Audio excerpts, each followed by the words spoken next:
criminal matter.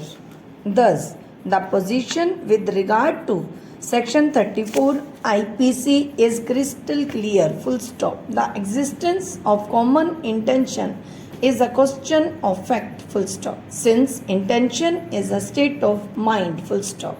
It is therefore very difficult to get direct proof of common intention, full stop.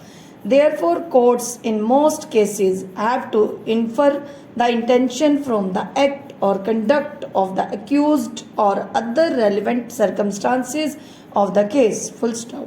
However, an inference as to the common intention shall not be readily drawn, and the criminal liability can arise only when such inference can be drawn with a certain degree of assurance, full stop. Next para. With the aforesaid legal position in mind, we have considered the submissions made by the counsel for the parties and also scrutinized the evidence available on record before us, full stop. On a perusal of the evidence before us, we find that all the prosecution witnesses except the official witnesses, namely PW8, PW10 and PW11, disowned the prosecution case, full stop. However, what is clearly established from the evidence of prosecution witnesses is that acid was thrown over the deceased on the night, which caused blisters and rashes on her body and later led to her death, full stop.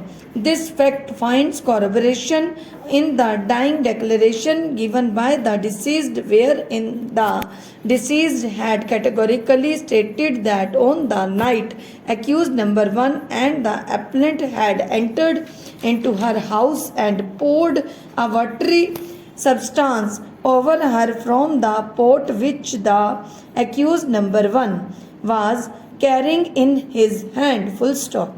The dying declaration given by the deceased comes as an important piece of evidence as it throws light on the role played by which of the accused persons at the time of the incident, full stop.